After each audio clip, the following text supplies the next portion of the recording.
All right, this week we've gone over our elements of design, our principles of design. You know what the different features of a camera like ISO, shutter speed, and aperture are going to do. Now we're going to add a little bit more into how we compose an image, which, if you can kind of see it on the back screen, is the rule of thirds. Right? If I'm going to take a picture of a landscape, I'm not going to put that horizon line dead center. I'm going to put it either in the top third or the bottom third, depending on where I want that image to be. Same thing if I have an area that is more interesting on the left or the right, whether it is a tree, whether it is a building, I'm going to put that on the far third, or I'm going to put it to the other side. However I want to compose the image. I'm not going to put it dead center unless the two sides are perfectly symmetrical. I'm going to put it on one side or the other.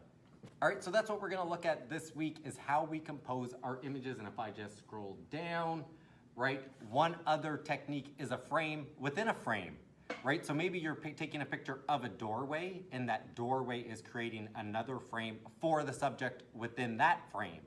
Right? Windows do the same thing, because you have the frame of the picture, then you have the frame of the window, then you have the subject within that. It's called frame within a frame. Great technique as well. Other good ones are when you fill an entire screen, and I won't get super close to the screen, but you can imagine if I was super close, it would just be my face, and that also portrays a certain message when you fill the frame with your subject matter. So that's what the content is going to be about this week.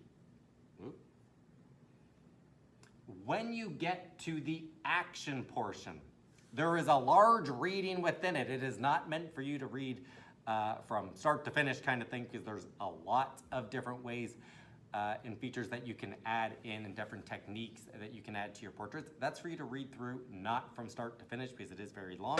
But if you ever have a free moment once you're done an activity, or even in our future weeks, when I say this is a catch-up week, because I'm telling right now, the following week will be a catch-up week, where if it's like, if there's one of these assignments that you're missing, you're gonna ensure that you get it in that week, where you could go back and read some of these things, right? So some of the weeks there's large amounts of reading content to go through.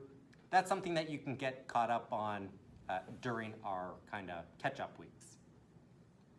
For this week's consolidation is a fun activity where you're going to spell your name, and you are going to spell your name taking pictures of things that look like letters, right? So you can't take an actual picture.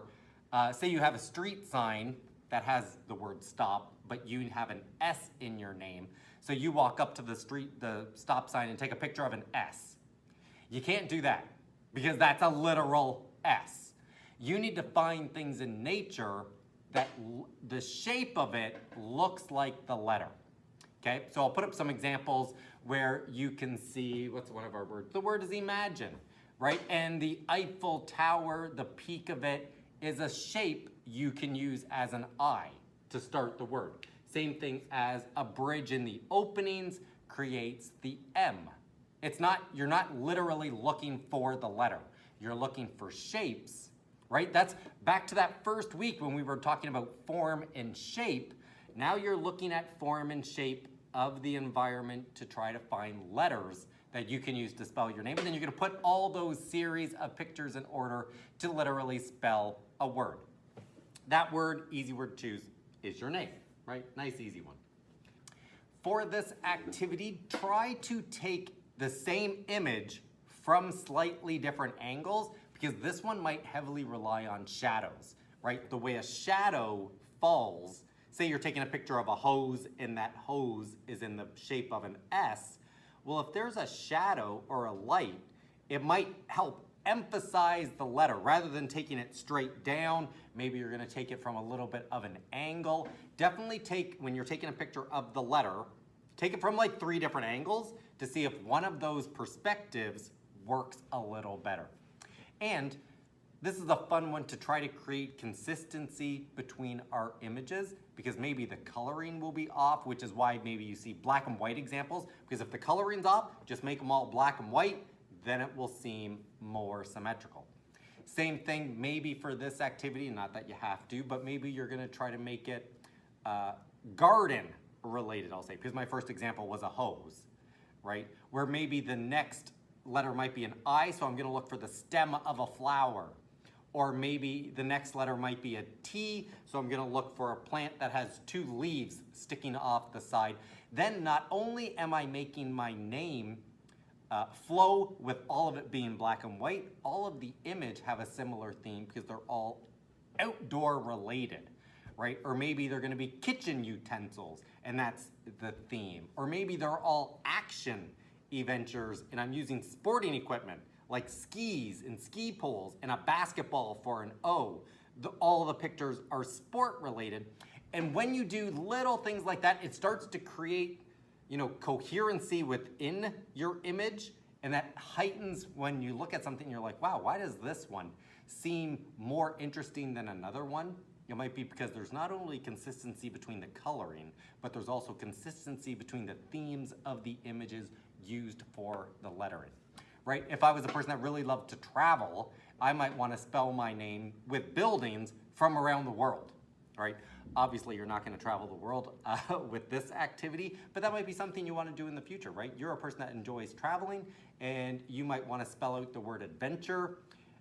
So every time you go up to the cottage or you go on vacation, you're trying to add another letter.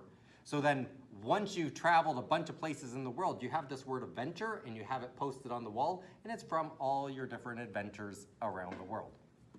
It's a fun way, it's a fun little project that is kind of ongoing and something to look forward to when you do all your different trips, right? That's just a way to incorporate this activity into your daily lives. So this week you are making letters from the world. You got to find them. You're going to take a picture of it and you are going to spell out your name. If you can have them be all the same color tone, right? Maybe even if you're very skilled in the Photoshop world or with your phone, see if you can drop the coloring of everything else but the letter, right? So once again, if it was my hose would be green, but the back of everything else is black and white, right? So then when I spell my word out, it really stands out as a way to make consistency within color. But you could also make them all black and white, or you could even all color, right? Maybe that is your theme, is to try to make it have a burst of color, so each image is super vibrant in color, right? Also, you're looking for that 4++, try to make a similar theme throughout each of the image, whether that's outdoor stuff, kitchen stuff, sporting goods, something related between each of those elements. This is always a fun one. I always love to see how people put this together. If you're a person who, maybe you have one of those apps with all the different tiles and you can put them in order, that's one way to do it. Or just put this into Word, put all the little images side by side, and it spells your name, and then you just hand that in, okay? Describe for me some of the challenges you faced when doing this and also what you enjoyed about it.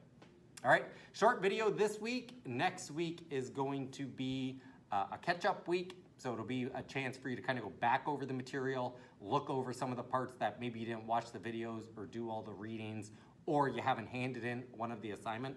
That's what's gonna be next week. All right, later guys.